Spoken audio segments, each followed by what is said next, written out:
tapi kita tetap semangat untuk berbagi mengenai masalah K3 ini, khususnya untuk hari ini adalah mengenai K3 konstruksi. Baik, Bapak-Bapak, sebelum kita masuk ke materi, mungkin sedikit memperkenalkan diri. Tadi juga sudah disampaikan oleh Pak Arief. Saya background-nya adalah S1 dari Teknik Sipil, kemudian 10 tahun terakhir ini, kalau bekerja di BUMN konstruksi sudah 30 tahun, Pak. Baru 30 tahun. Cuma di bidang HSE ini mungkin 10 tahun terakhir ini lebih mendalami ke bidang HSE. Mudah-mudahan hari ini kita bisa berbagi, mungkin diskusi lah tepatnya, mungkin ada bapak-bapak mungkin yang sudah pengalaman lebih lama atau mungkin ilmunya lebih tinggi lah, itu nanti kita bisa sama-sama ya membangun K3 ini bersama-sama. Baik, kita langsung saja untuk mulai ke materi.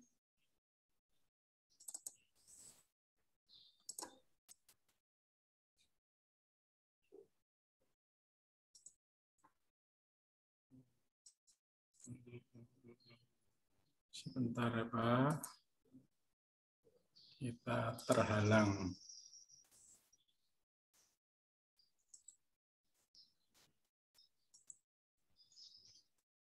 Sudah kelihatan full Pak Arif? Sudah Pak Edi. Oke, baik Bapak-Bapak, hari ini khususnya siang hari ini kita akan membahas mengenai K3 konstruksi beserta kompetensinya apa yang dibutuhkan di dalam karir. Pertama, kita masuk dulu mengenai filosofi K3. Ini sangat mendasar sekali, filosofinya sangat mendalam.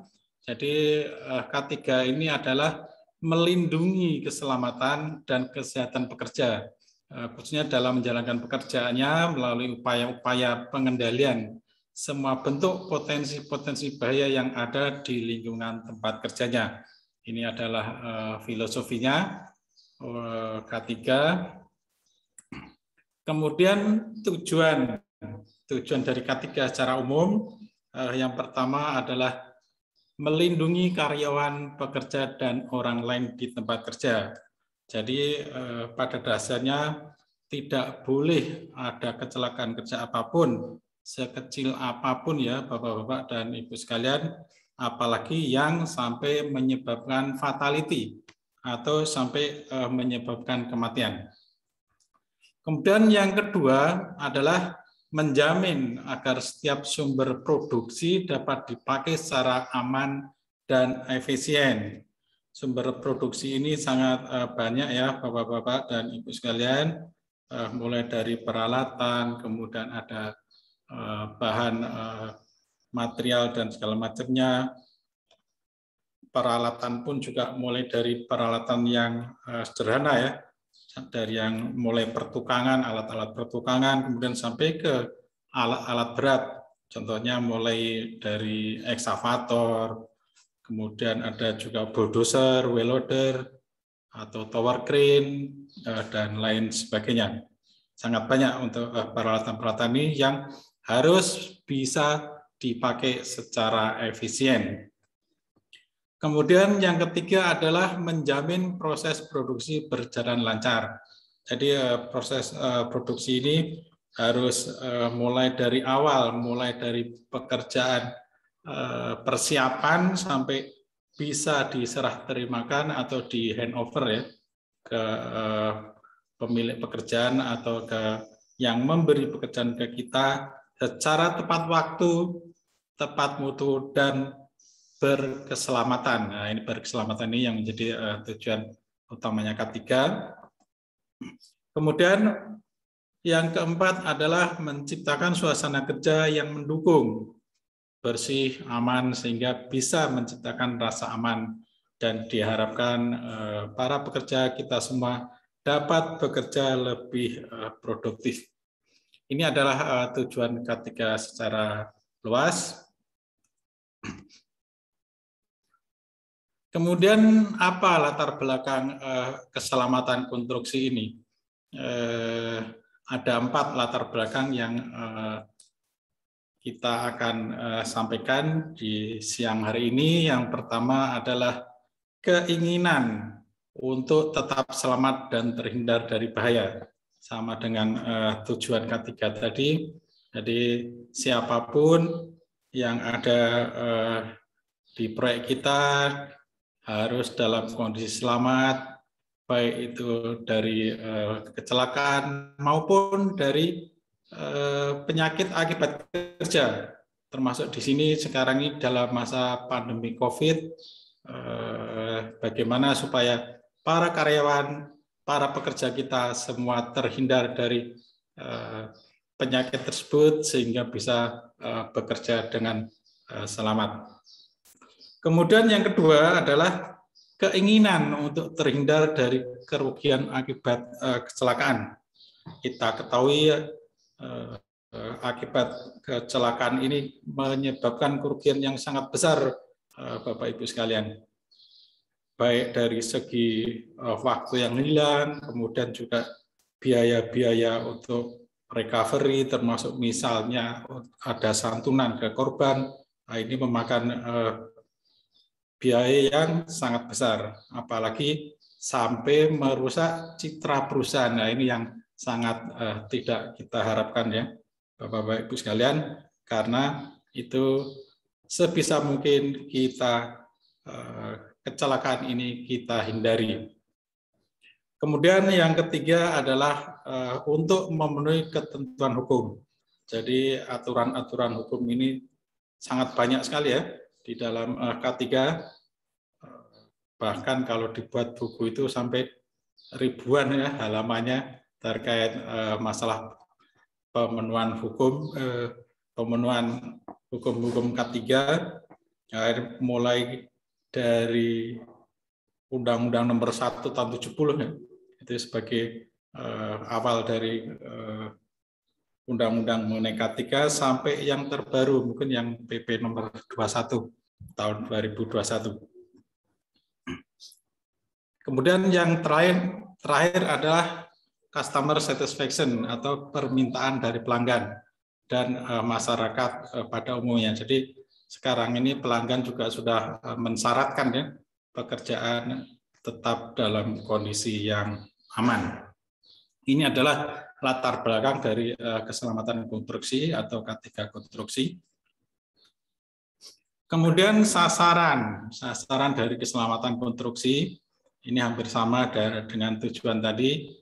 Yang pertama adalah bagaimana menjamin dipenuhi standar keamanan, keselamatan, kesehatan, dan keberlanjutan dalam perencanaan atau perancangan dan pelaksanaan konstruksi.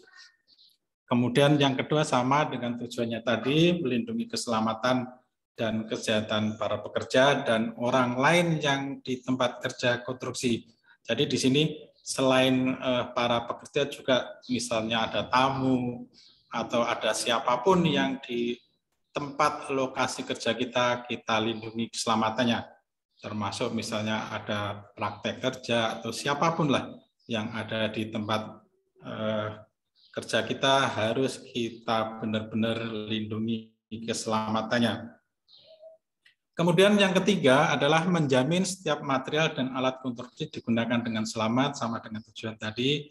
Kemudian yang keempat juga menjamin proses konstruksi berjalan secara lancar.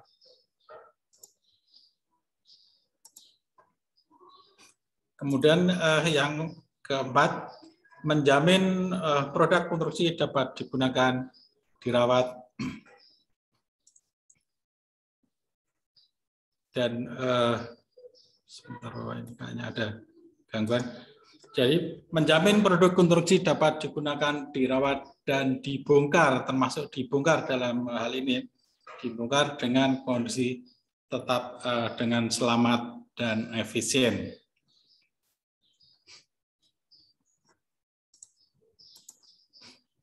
Kemudian konsep dari keselamatan konstruksi Bapak-Bapak dan Ibu sekalian. Jadi konsepnya kita harus tahu ya dari konsep ini. Yang pertama, kita harus mengetahui dulu jenis pekerjaannya apa. Jadi dari jenis pekerjaan yang ada, yang biasanya dimulai dari pekerjaan persiapan ya Bapak Ibu sekalian sampai ke tahap penyerahan. Ini biasanya kita bisa lihat di dalam dokumen kontrak ya, khususnya di daftar kuantitas dan harga atau BQ kalau dalam bahasa Inggrisnya, Bill of Quantity. Nah, di situ sudah tertera jenis-jenis pekerjaan apa yang harus kita kerjakan. Sebelumnya kita harus breakdown dulu jenis pekerjaan ini karena di dalam kontrak atau di dalam daftar kuantitas dan harga tadi belum ada breakdown-nya atau istilahnya belum ada WBS ya, work breakdown structure. Jadi kita breakdown dulu ke dalam jenis-jenis kegiatan. Jadi kegiatannya apa? Contohnya misalnya kita mengambil saja pekerjaan beton, karena pekerjaan konstruksi ini dominannya biasanya pekerjaan beton. Jadi biasanya di dalam jenis pekerjaan yang ada di BQ itu hanya satu pekerjaan beton, tapi kita ketahui bersama di dalam pekerjaan beton itu ada bermacam-macam uraian pekerjaan. Contohnya ada pekerjaan mulai casting atau perancah, kemudian ada scaffolding, ada pembesian, ataupun ada pengecorannya sendiri. Jadi kita bikin dulu atau kita buat dulu WBS-nya, work breakdown structure-nya. Setelah itu baru kita identifikasi bahaya dari masing-masing uraian ini tadi, uraian kegiatan tadi. Kita identifikasi bahayanya apa saja. Setelah kita identifikasi bahayanya, mungkin baru kita buat metode kerjanya atau prosedur kerja. Nah, di dalam membuat prosedur kerja ini, kita diatur oleh berbagai persyaratan ya, persyaratan K3 khususnya di sini. Jadi istilahnya tidak seenaknya sendiri ya, atau dalam bahasa Jawanya cakape dhewe gitu. Jadi kita tetap harus memenuhi kaidah-kaidah yang dipersyaratkan dalam syarat-syarat K3 tersebut. Jadi persyaratan ini bisa kita lihat misalnya di peraturan-peraturan, kemudian standar-standar yang terkait K3. Ataupun ada juga misalnya di dalam spesifikasi sudah disebutkan. Nah, ini juga menjadi masukan di dalam kita membuat metode kerja. Setelah metode kerja kita buat, kemudian kita laksanakan di lapangan, kita laksanakan di lokasi kita, lokasi pekerjaan, baru selama pelaksanaan pekerjaan tetap kita harus awasi Bapak-Bapak dan Ibu sekalian, karena kalau tanpa pengawasan berarti kita nggak ada kontrolnya. Jadi kita tetap kontrol dengan melakukan inspeksi. Jadi inspeksi ini ada berbagai macam ini ya, berbagai bisa harian, bisa mingguan. Jadi banyak cara untuk melakukan inspeksi. Dan yang melakukan inspeksi ini diharapkan berbeda ya dengan yang melaksanakan, karena kalau yang melaksanakan ya biasanya sudah oke-oke saja gitu, tapi biasanya yang menginspeksi ini melihat dari sudut pandang yang lebih luas. Nah, biasanya ini masukan-masukan dari yang melaksanakan inspeksi ini bisa memberi untuk lebih dalam melengkapi persyaratan-persyaratan K3 ini. Nah, setelah ini semua bisa dilaksanakan, barulah kita bisa menyimpulkan bahwa kita sudah bekerja dengan aman. Karena harapannya atau tujuannya adalah kita bagaimana untuk bekerja secara aman. Kemudian kerja aman sendiri itu apa, Bapak Ibu sekalian? Kerja aman dalam hal ini adalah bekerja yang bebas dari bahaya, kemudian bebas juga dari gangguan, kemudian terlindung, tidak mengandung risiko-risiko, dan tidak ada rasa takut. Jadi kita nyaman bekerja, kita nyaman untuk melaksanakan tugas-tugas itu yang disebut dengan bekerja aman. Kemudian kita lihat apa sih sumber-sumber bahaya yang ada di pekerjaan konstruksi. Jadi kita mulai fokus ke pekerjaan konstruksi, Bapak Ibu sekalian. Jadi sumber bahaya konstruksi ini secara besar bisa kita kelompokkan menjadi 5 bagian ini. Yang pertama adalah dari orang atau tenaga kerja atau dari manusia, dari humannya. Jadi kecelakaan ini sebagian besar terjadi karena karyawan yang mungkin kurang kompeten. Jadi untuk bekerja di konstruksi ini dibutuhkan kompetensi, beberapa kompetensi. Nah ini kalau sampai orang-orangnya tidak kompeten, ini bisa sebagai sumber bahaya. Bisa juga karena orangnya kurang terampil, jadi kurang kompeten, kurang terampil. Kemudian misalnya ada juga yang sedang terganggu emosinya.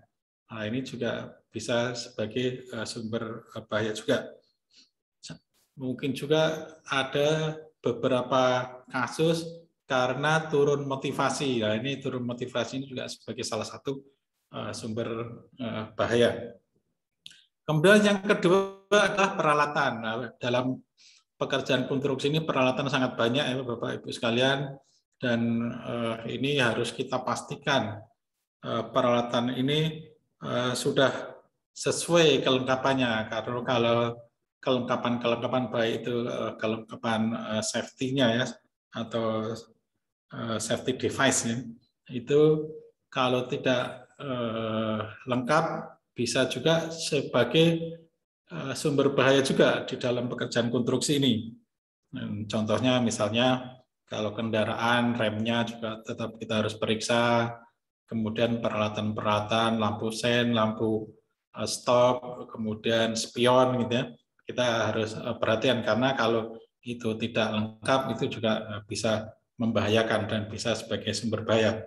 Apalagi misalnya alat berat ya, ekskavator, kemudian bulldozer, tower crane itu kalau sedikit saja kelengkapannya kurang itu bisa sangat membahayakan. Kemudian yang ketiga adalah material. Material ini juga bisa sebagai sumber bahaya karena material ini baik yang material B3 atau non B3, B3 bahan bahaya dan beracun. Kemudian bagaimana cara penyimpanannya juga harus kita perhatikan karena penyimpanannya tidak sesuai juga ini bisa menjadi sumber bahaya.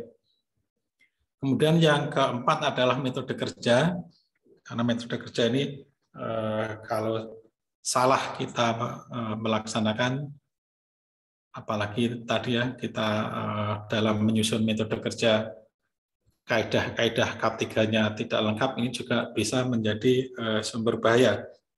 Contohnya misalnya metode kerja ketika kita bekerja di ketinggian, harus ada proteksi terhadap ketinggian, kemudian misalnya juga di pekerjaan galian, itu juga ada kaidah-kaidah mengenai persyaratan atau persyaratan K3 yang harus dilengkapi.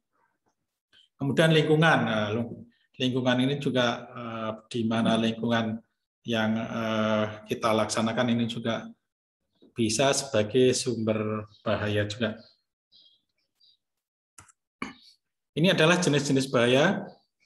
Jenis bahaya meliputi semua bahaya yang menciptakan kondisi kerja yang tidak selamat. Bisa jadi karena energi gravitasi, ya, bahaya ketinggian. Kemudian juga bisa karena bahaya struktur yang ambruk. Kemudian bisa juga kesetrum ini untuk pekerjaan listrik. Kemudian bisa karena ledakan, benda bergerak, kinetik, bahaya tabrakan, longsor, bahaya kendaraan, tersandung. Kemudian bahaya radiasi dan bahaya lainnya yang bersifat fisik. Kemudian ini yang karena lingkungan tadi bisa berupa bahaya fisik dari kebisingan, pencahayaan, tekanan, radiasi, suhu ekstrim. Di sini suhu ekstrim juga getaran dari peralatan, kemudian bahaya kimia yang baik B3 tadi ya, B3 ini juga sebagai sumber bahaya juga. Kemudian bahaya biologi, virus, serangga, bakteri, jamur, termasuk sekarang ini yang sedang kita hadapi, COVID-19 juga sebagai bahaya biologi. Kemudian adalah bahaya ergonomi, ini juga sebagai salah satu sumber bahaya. Dan terakhir adalah bahaya psikologi. Ini bisa berupa stres karena beban kerja, kemudian ada pelecehan, ada bullying ya, atau hater, kalau sekarang haters, itu juga sebagai bahaya psikologi.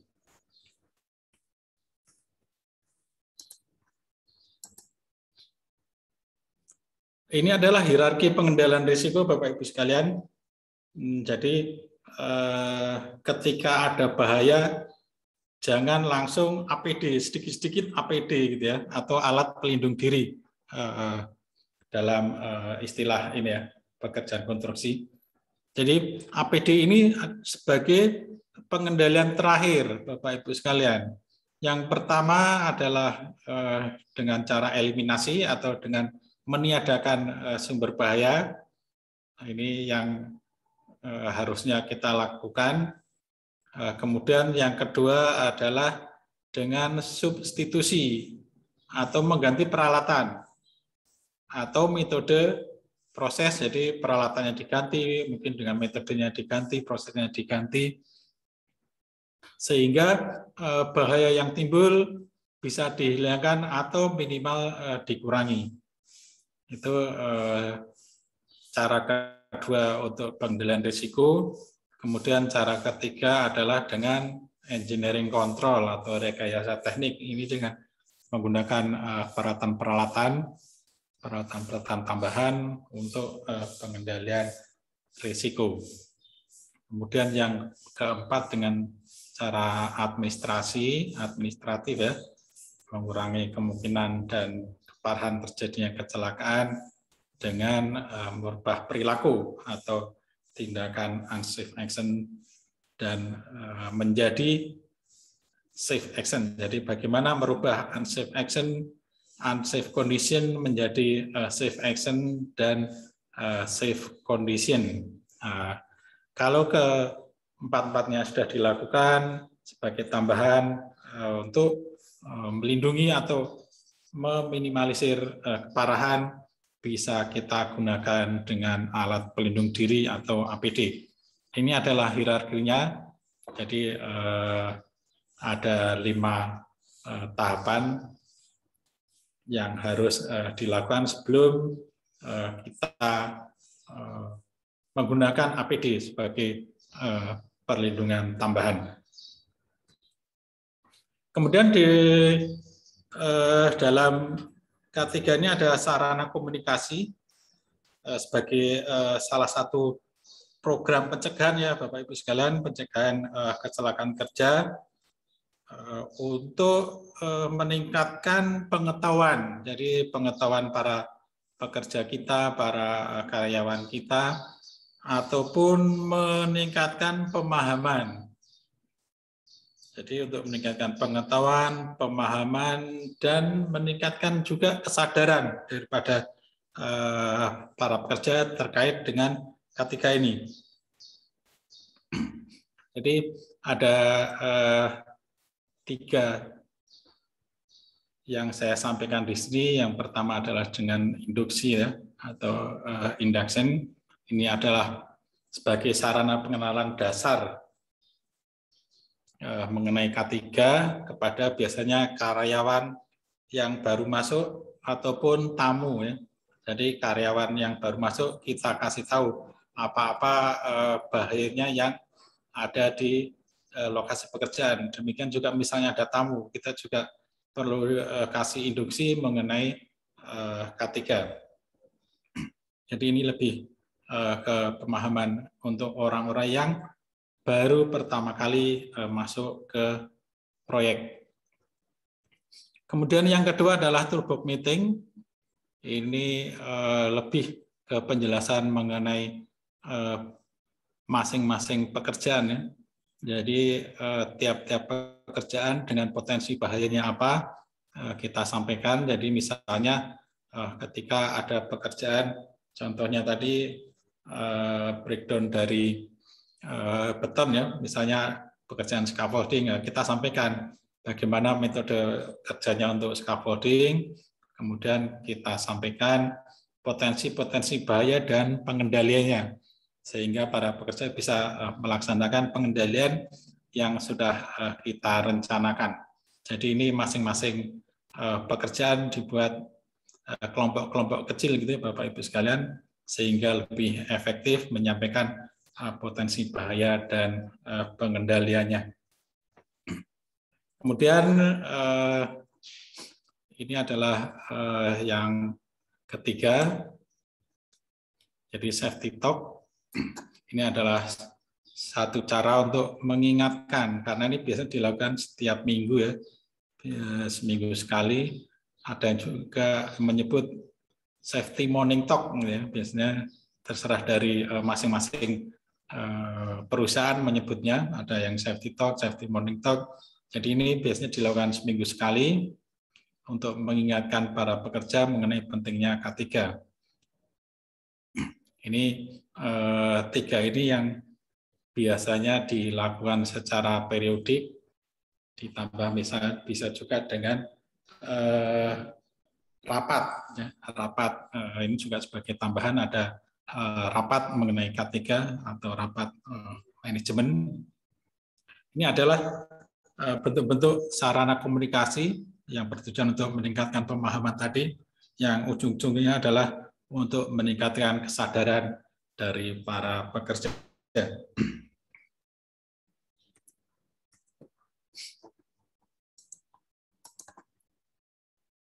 Kemudian di peraturan terbaru dari peraturan Permenaker kita menyebut adanya unit keselamatan konstruksi, Bapak Ibu sekalian. Ini cukup baru istilah ini. Jadi kita sekarang sudah mulai menerapkan ya adanya unit keselamatan konstruksi ini, karena ini amanat dari peraturan atau amanat dari PP ya, peraturan pemerintah.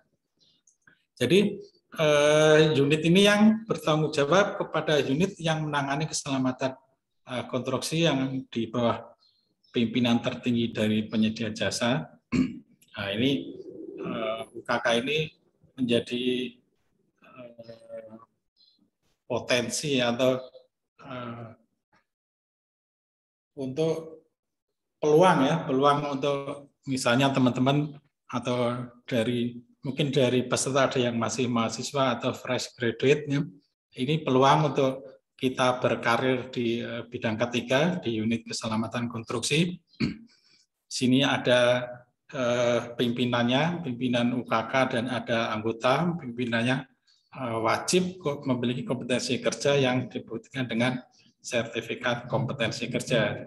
Nanti kita lihat apa-apa yang dibutuhkan untuk menjadi pimpinan UKK ini, yang sekarang ini diwajibkan ke seluruh pekerjaan konstruksi untuk membentuk unit keselamatan konstruksi. Di sini persyaratannya atau persyaratan kompetensi untuk menjadi pimpinan UKK. Jadi yang pertama, untuk pekerjaan dengan risiko keselamatan konstruksi besar Nah, ini yang dibutuhkan adalah ahli K3 konstruksi utama. Ini yang sekarang nantinya akan menjadi ahli keselamatan konstruksi utama. Ini persyaratan untuk proyek-proyek atau pekerjaan yang risiko keselamatan konstruksi besar. Atau bisa juga ahli K3 konstruksi madya atau ahli keselamatan konstruksi madya dengan pengalaman minimal 3 tahun. Jadi bisa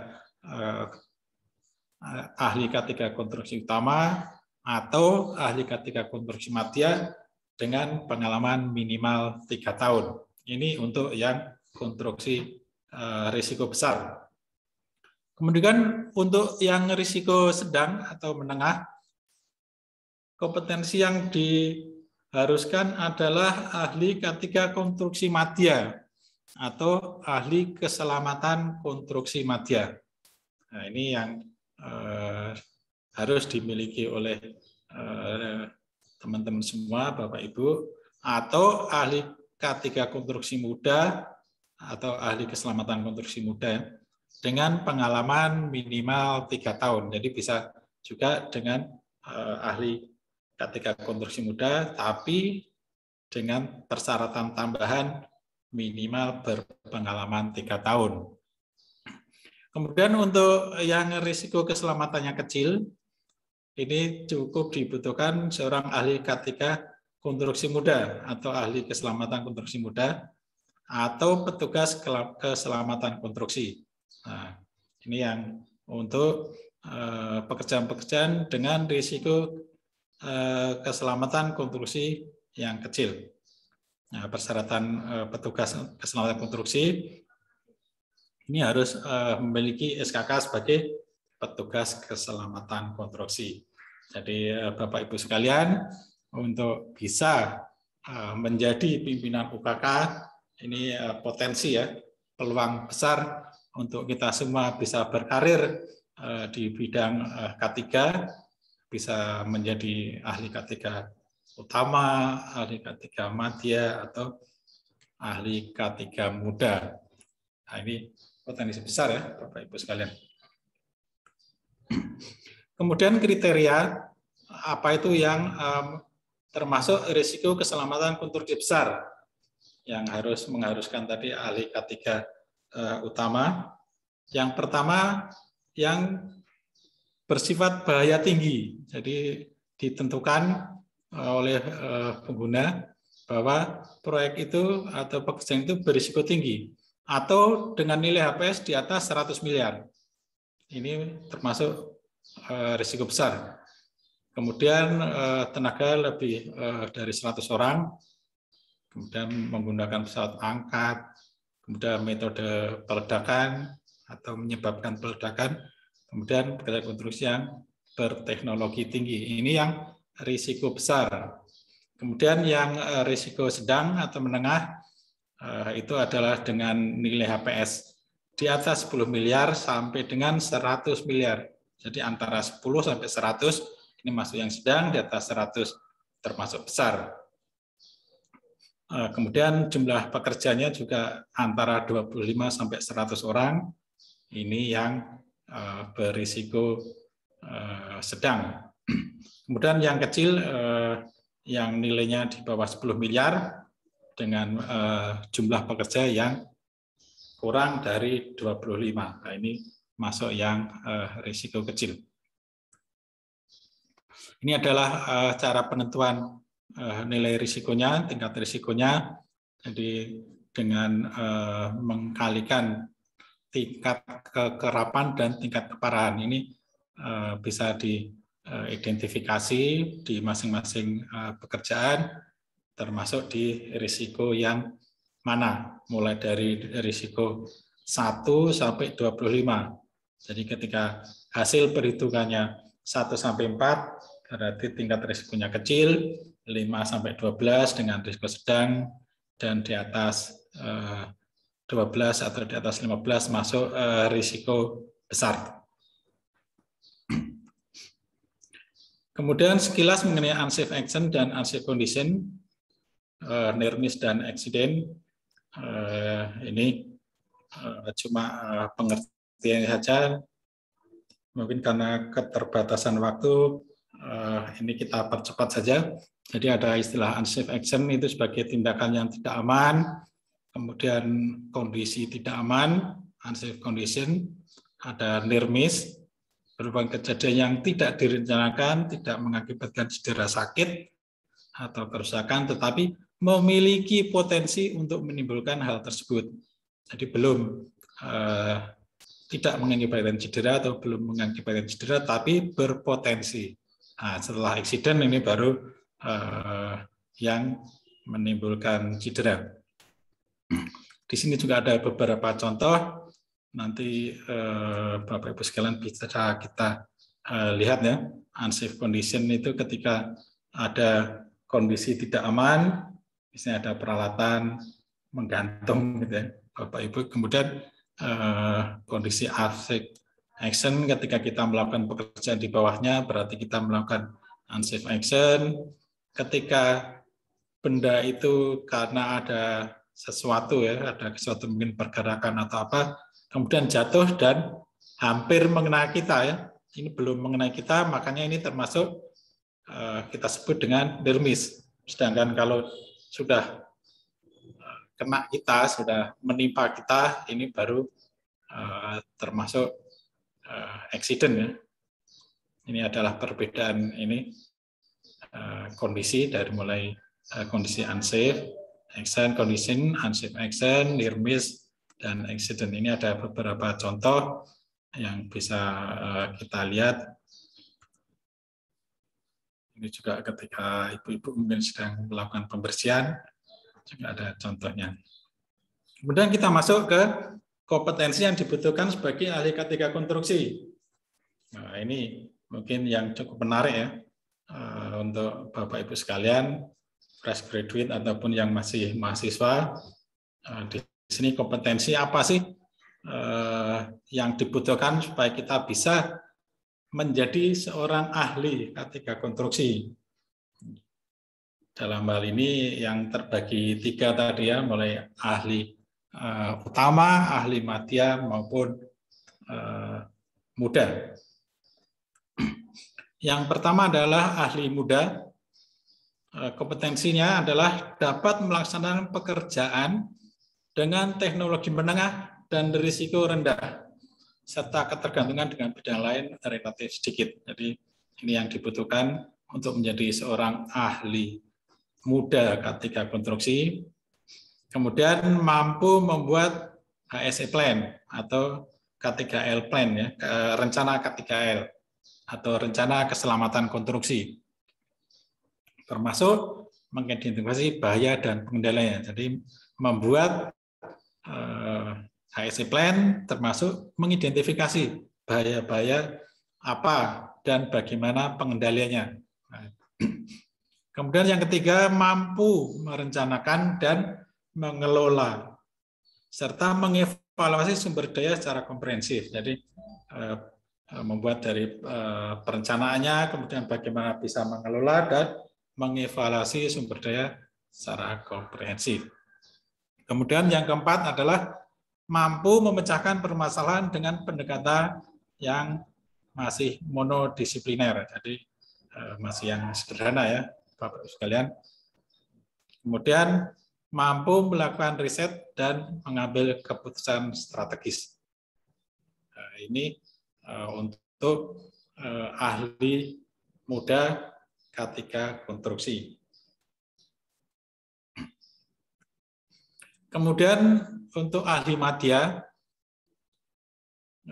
K3 konstruksi ini harus melalui ahli muda dulu Bapak Ibu sekalian. Jadi sudah punya sertifikat ahli muda K3, baru kita melanjutkan dengan menambah kompetensi mampu membuat dan mengembangkan. Kalau tadi ahli muda cukup mampu untuk membuat, di ahli madya ini mampu membuat dan mengembangkan untuk rencana keselamatan konstruksi. dengan kompleksitas menengah ya, tadi masih kompleksitas ringan, ini sudah kompleksitas menengah dengan menggunakan teknologi tinggi dengan risiko menengah dan tinggi. Kalau tadi dengan risiko rendah, ini sudah mulai dengan risiko yang menengah dan tinggi. Nah, ini yang harus dimiliki seorang ahli madya, dan kebetulan saya juga masih ahli madya, Bapak Ibu sekalian ya. Jadi harapannya saya juga sudah mau mempunyai kompetensi ini. Kemudian yang ketiga, seorang ahli madya harus mampu mengevaluasi. Jadi rencana keselamatan konstruksi tadi yang dibuat oleh seorang ahli muda itu mampu dievaluasi oleh seorang ahli madya.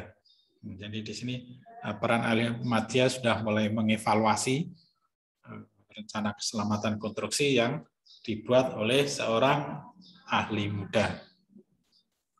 Kemudian kompetensi selanjutnya mampu memberikan persetujuan atau tanggung jawab hasil pekerjaan. Jadi sudah bisa memberikan persetujuan atau pertanggungjawaban mengenai hasil pekerjaan. Selanjutnya mampu melakukan kajian keilmuan mengenai K3L atau HSE. Kajian-kajian keilmuan sudah bisa atau mampu dilaksanakan oleh seorang ahli madya. Kemudian mampu memecahkan permasalahan melalui pendekatan inter atau multidisipliner. Jadi bukan sekedar monodisipliner seperti yang tadi dimiliki oleh seorang ahli muda, tapi ini sudah multidisipliner. Kemudian yang terakhir adalah mampu mengelola hasil kajian K3L atau hasil kajian dari HSE Plan. Itu Bapak Ibu sekalian untuk menjadi seorang ahli madya K3 konstruksi. Kemudian yang paling tinggi ini ya, yang paling tinggi ini adalah ahli utama. Nah, ini ahli utama ini yang harus menjadi ini ya, menjadi cita-cita kita semua, bagaimana kita menjadi seorang ahli utama. Kompetensinya yang pertama adalah sudah mempunyai ahli madya ya, ahli madya konstruksi, kemudian memiliki kemampuan untuk meningkatkan, kemudian mengembangkan efektivitas dan efisiensi penerapan K3L. Serta pernah melakukan penelitian. Jadi pernah melakukan penelitian untuk pengembangan keilmuan K3L. Ini adalah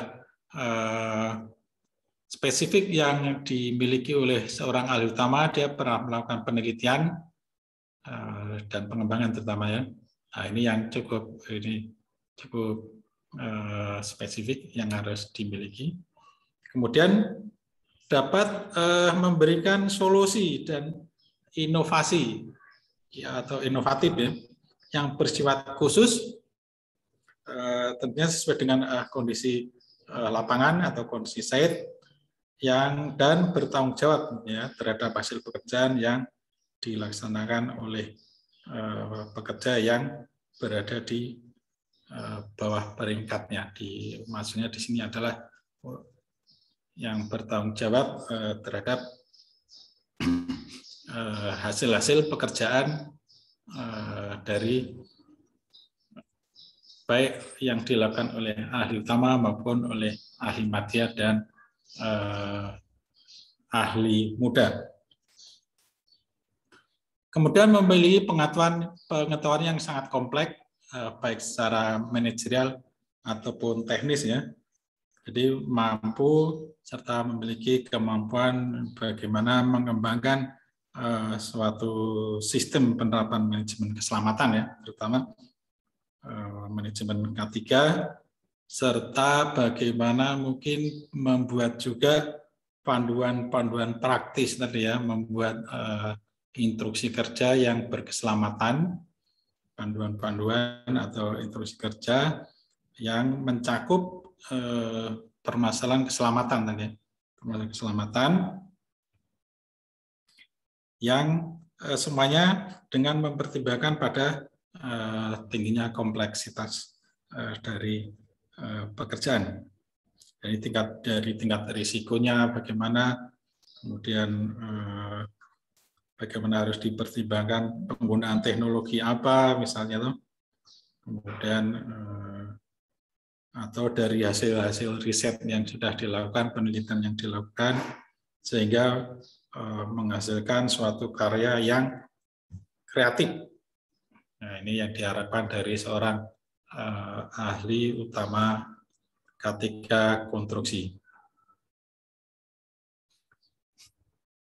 Kemudian memiliki pengetahuan yang sangat kompleks secara manajerial dan teknis, kemudian memiliki kemampuan mengembangkan sistem penerapan SM, jadi sistem penerapan, dan mampu permasalahan dengan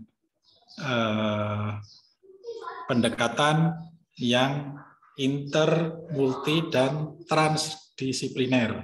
Nah, ini yang harus dimiliki seorang ahli K3, ahli utama. Kemudian mampu mengelola, memimpin, dan mengembangkan riset dan pengembangan tadi dengan pengakuan secara nasional dan internasional. Jadi penelitiannya tadi harus mendapat pengakuan, ya, pengakuan baik pengakuan di nasional dan internasional.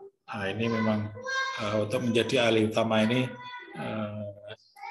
tidak mudah, tapi bukan tidak mungkin, karena ini bisa kita dengan pengalaman-pengalaman yang ada di proyek, di tempat pekerjaan, kita harusnya mampu untuk menjadi seorang ahli utama K3 konstruksi.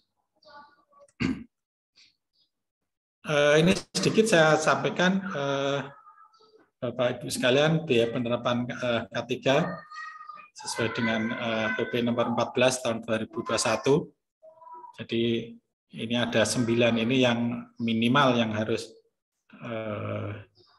direncanakan, mulai dari penyiapan rencana keselamatan konstruksi, kemudian ada sosialisasi, promosi, dan pelatihan.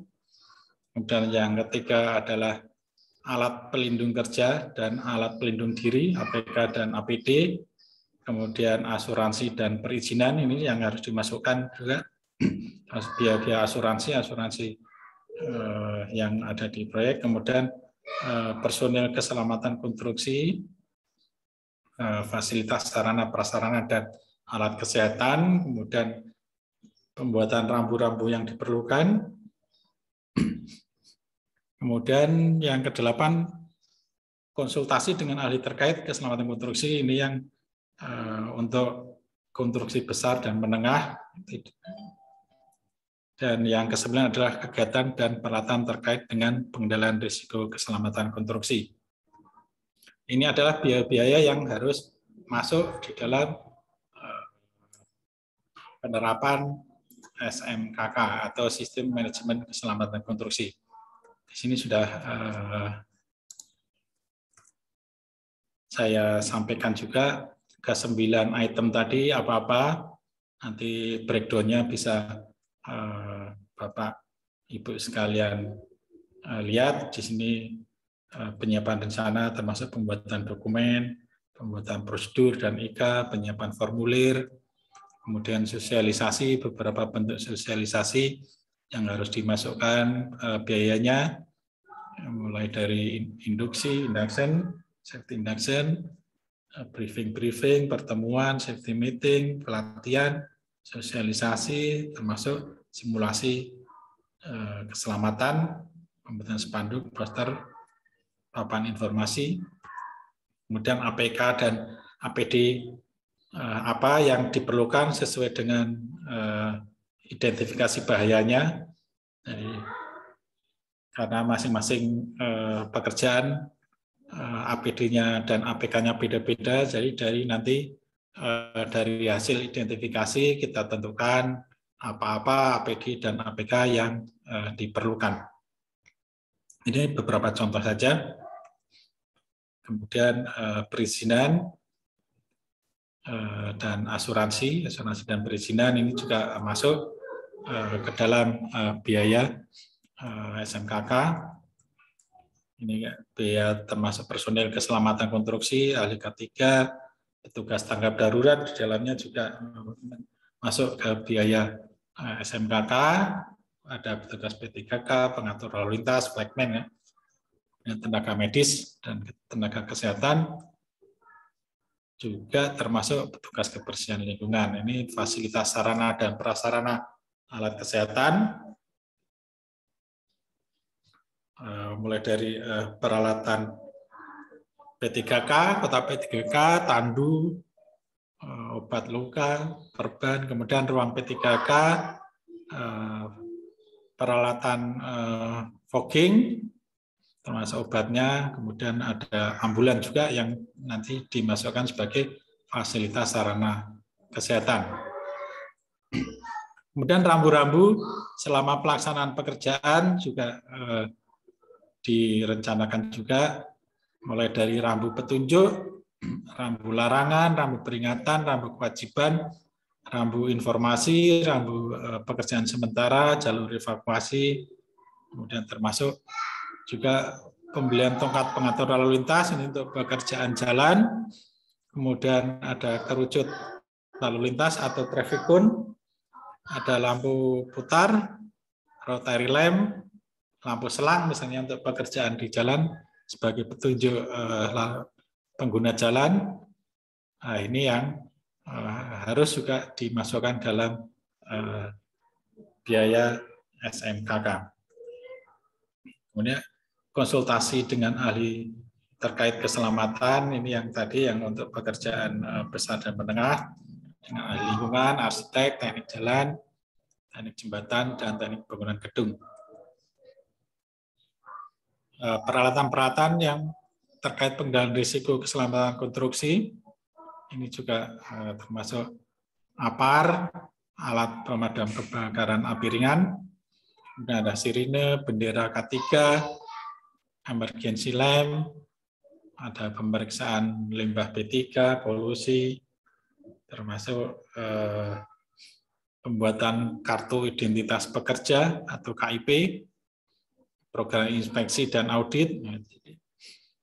Inspeksi juga masuk ke dalam biaya K3, pelaporan dan penyelidikan insiden, dan patroli keselamatan, dan yang sekarang banyak digunakan adalah penggunaan CCTV, Bapak Ibu sekalian, ini juga dimasukkan. Ini secara cepat saja. Cukup mungkin Bapak Ibu sekalian, Pak Arif dan Pak Denny, mungkin kita perbanyak untuk diskusi dan tanya jawab sehingga waktunya bisa lebih efektif. Oke. Baik, terima kasih Bapak Ibu sekalian. Saya kembalikan ke Pak Arif. Oke, baik. Terima kasih Pak Edi. Wah, luar biasa pemaparannya. Ditandai dengan sudah munculnya pertanyaan yang banyak di kolom Q&A. Jadi buat teman-teman yang mau bertanya, silahkan diketikkan di kolom Q&A. Atau mau bertanya langsung, nanti bisa raise hand saja. Nanti ada sesinya. Kita akan beri kesempatan untuk berdiskusi langsung dengan Pak Edi. Namun sebelum itu, saya mau menginformasikan terlebih dahulu terkait apa saja sih pelatihan yang nanti akan diberikan oleh Media Tama di bulan November dan Desember. Saya izin share screen terlebih dahulu. Sekali buat teman-teman semuanya, nanti absensi akan diberikan setelah ini. Jadi pastikan teman-teman sudah mengisi absensi ya. Oke, sudah muncul? Lagi on the way. Oke, baik. Sedang loading. Baik, ya teman-teman semuanya, dipastikan teman-teman subscribe channel YouTube-nya Kak Ci Denny. Di sini banyak banget video-video pelatihan kolega ya yang sudah di-upload dan juga ada di aplikasi Mika Pro, ada di menu video pelatihan. Nah, teman-teman bisa gunakan kedua channel, yang pertama Kak Cideni dan juga di Mika Pro. Nah, teman-teman ada Belum tayang, Mas Arif? Oh, belum Tayang. belum tayang. Tutup lagi, stop share screen, tayangin, ulangin lagi.